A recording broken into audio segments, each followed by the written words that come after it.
from the CyberHub bunker and studio, you're tuning in to the CyberHub podcast. And now for your host and CISO, James Azar.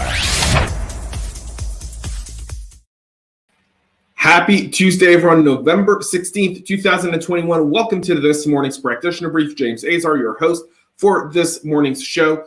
We've got a busy show today when it comes to cyber news. A lot of things happening, including the uprising and the return of Emotet. It's kind of like Terminator. Just when you think it's out, it roars its ugly head right back in. An Intel CPU vulnerability, a new Moses staff hacker group targeting Israeli companies, Cloudflare battles a 2 terabyte DDoS attack, and a new Android Trojan.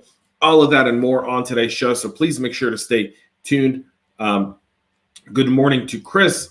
Good morning to Lauren from Minnesota. Good morning to Mr. McQuiggan from Copenhagen, Denmark. And good morning, David B. from Big Texas. Thank you all for being here this morning. We're live on LinkedIn, Facebook, YouTube, Twitter, and Twitch. Please make sure to subscribe if you're listening on your favorite podcast listening platform. Please subscribe and give us a 5-star rating. That would be very helpful. Good morning to Matt Lee, who is from his actual home. He's been on the road quite a bit. It's the best part of the show, the interaction. All right. Very busy show, but today's show would not be possible without our friends over at KnowBe4. So please make sure to check them out. You can see more about KnowBe4 in the show notes. And now, every morning, we all start our morning with a cup of coffee, a Red Bull, whatever your beverage of choice is. Mine is a magnificent, amazing double espresso that's just still hot. It's still spewing heat, so it's magnificent. Coffee cup cheers to all of you. I know, Mr. McQuiggan, it's in the afternoon for you, so you may be enjoying a tea or a beer. Either way, coffee cup cheers. All right, let's get right into today's stories. We've got a lot to talk about. Emotet is back, and it's rebuilding its botnet through a TrickBot. So we talked about TrickBot yesterday. Been talking about TrickBot for 2.5 years on the show.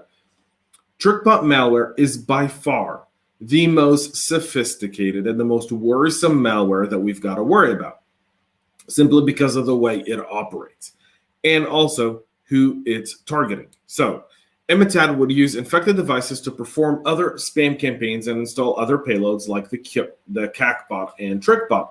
These payloads would then be used to provide initial access to threat actors to deploy ransomware, including Riot, Conti, Prolock, Egregor, and many others.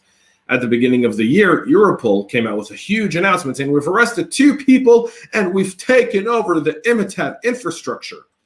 German law enforcement used the infrastructure to deliver an Emotet module that uninstalled the malware from infected devices in April of this year. And we all celebrated. Go back and look at the episodes. Today, researchers from multiple organizations began to see the TrickBot malware dropping a loader for Emotet on infected devices. It's while in the past Emotet installed TrickBot, the threat actors are now using a method dubbed Operation Reach Around to rebuild the Emotet botnet using TrickBot's existing infrastructure.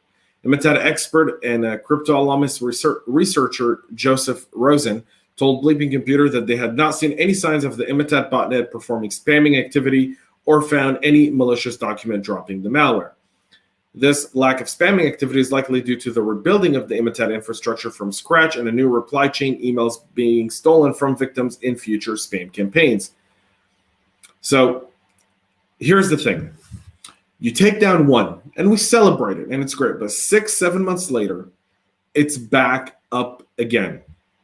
The reason for it is these groups, and this is the misconception, okay? These groups don't operate with 2 or 5 or 6 people. They are decentralized. They operate the same way cryptocurrency does. It's decentralized. One group does access. Another group does malware. Another group runs ransom. Another group runs data sales and recovery. Like, they have all these different subgroups, and they're all not really directly affiliated. They're all kind of like, all right, this is kind of like crowdsourcing. All right. And this is the big ask here, this is one thing that's not being discussed. The new Emotet botnet is just other people who were probably part of that chain who've said, all right, they've taken it down, but it was so good. I loved all these different pieces of it. Let's rebuild it. So the new Emotet infrastructure is growing rapidly. It has over 246 infected devices, and it's acting as a command and control server. Network administrators are advised to block all IP addresses to prevent their all associated IP addresses to prevent devices from being recruited into the newly reformed Emotet botnet. That is significant, folks. Get it done. It's also very important. So we'll get to some of your comments here. Marvin's with us. Good morning from Houston. Matt Lee, I love Know Before so much. We consume 20,000 users of it. That's awesome, Matt. No way the criminals both have the IR and the resilient. Good morning to Karen Warstall. Thank you for being here. Good morning to the awesome and amazing Kevin Hurley. David Hurley. I'm so sorry. Why did I call you Kevin, David? I apologize. All right. We'll move to our next story where an Intel CPU vulnerability can expose cryptographic keys. One of the vulnerabilities patched recently by Intel and its processors could allow an attacker with physical access to the targeted system to obtain cryptographic keys, according to a new research. The CVE tracked as 2021-0146. It's rated high severity. It impacts Pentium, Celeron, and Atom CPUs on mobile, desktop, and embedded devices. Affected Atom IoT processors are present in many cars, apparently including ones made by Tesla. Intel announced the availability of the fixes in their patch Tuesday update today. Hardware allows activation of test or debug logic at runtime for some Intel processors, which may allow an unauthenticated user to potentially enable escalation of privilege via physical access, according to the advisory. The issue was identified by Russian cybersecurity firm Positive Technologies, which was sanctioned by our Department of Justice just last week. One theoretical attack scenario described by the company involves a lost or stolen laptop storing confidential information that's encrypted, and the attacker could exploit this CVE to extract the encryption keys needed to access the confidential information, again proving that encryption alone isn't the key. Key management and security is really, really important and something that's desperately needed. Good morning to Nick, who's joining us as well. Let's talk about this one. Moses' staff. Hacker group targets Israeli companies with destructive attack. A new politically motivated hacker group called Moses Staff has been linked to a new wave of targeted attacks targeting Israeli organizations since September of this year, with the goal of plundering and leaking sensitive information prior to encrypting their networks with no option to regain access or negotiate ransom. They're simply doing it because they hate Israel. The group openly states that their motivation is attacking Israeli companies to cause damage by leaking stolen sensitive data and encrypting the victim's network with no ransom demand. In the language of the attackers, their purpose is to fight against the resistance and expose the crimes of the Zionists in the occupied territory. Wow. All right. Let me just. All right. At least 16 victims have had their data leaked to date, according to stats released by the collective. The threat actor is set to leverage publicly known vulnerabilities as a means to breach enterprise servers and gain initial access, following it up with the deployment of a custom web shell that's used to drop additional malware. Once inside, the intruder take advantage of living off the land technique to literally move across the network, deploy malware, lock the machines behind the encryption barriers via specially crafted PYD crypt malware there as well. So, that said, the encrypted files can be recovered under certain scenarios since the group uses a symmetric key mechanism to generate the encryption keys.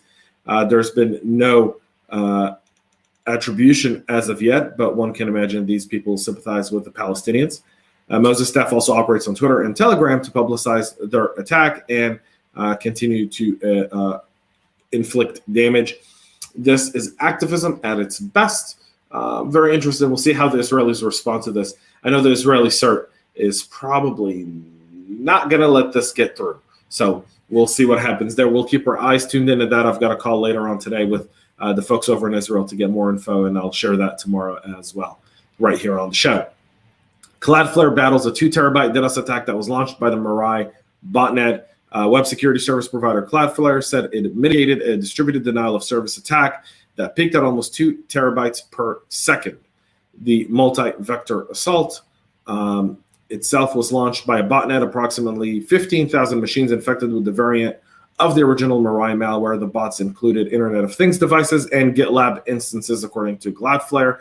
GitLab instances ensnared into the botnet are affected by CV 2021-22205, a critical CVSS with a critical vulnerability that was patched over 6 months ago, has a CVSS score of 10, but it continues to expose tens of thousands of systems. The 2 terabyte DDoS attack only lasted 1 minute. The assault combined DNS amplification and UDP floods, according to the company.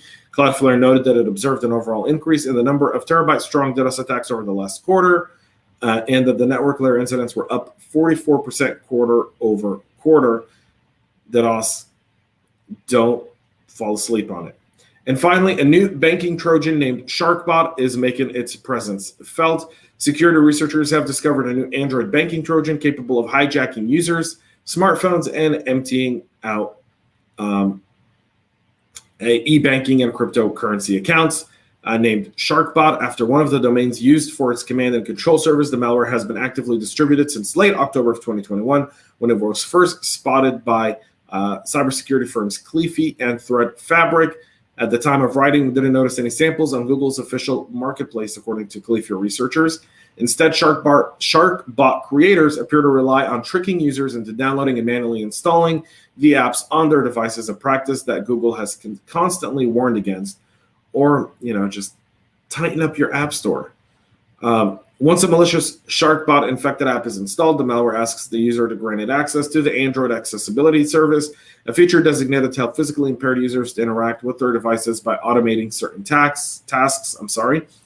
Instead, SharkBot uses these features to mimic screen taps and perform malicious tasks, such as granting itself admin rights, showing fake login screens on the user's device, collecting keystrokes, intercepting and hiding two-factor authentication SMS messages. That's why you use an app, folks, and accessing mobile banking and cryptocurrency apps to transfer funds. Now, SharkBot only comes with modules that allow it to show fake logins and interact with apps of 22 banks based in Italy and the UK, along with 5 cryptocurrency applications.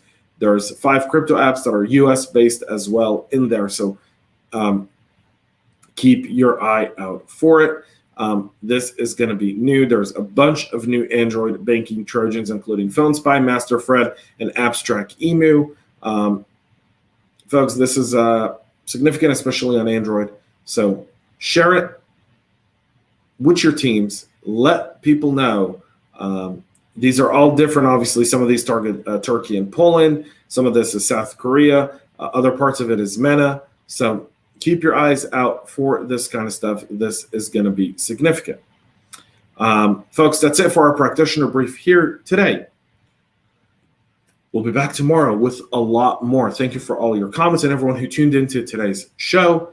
I will be putting out a survey tomorrow for coffee for next week. So definitely want to be part of that. Till then, have a great rest of your day. Enjoy whatever this week has for you and stay cyber safe. We love feedback, so make sure to connect with us on social media and subscribe to our podcast on your favorite podcast listening platform.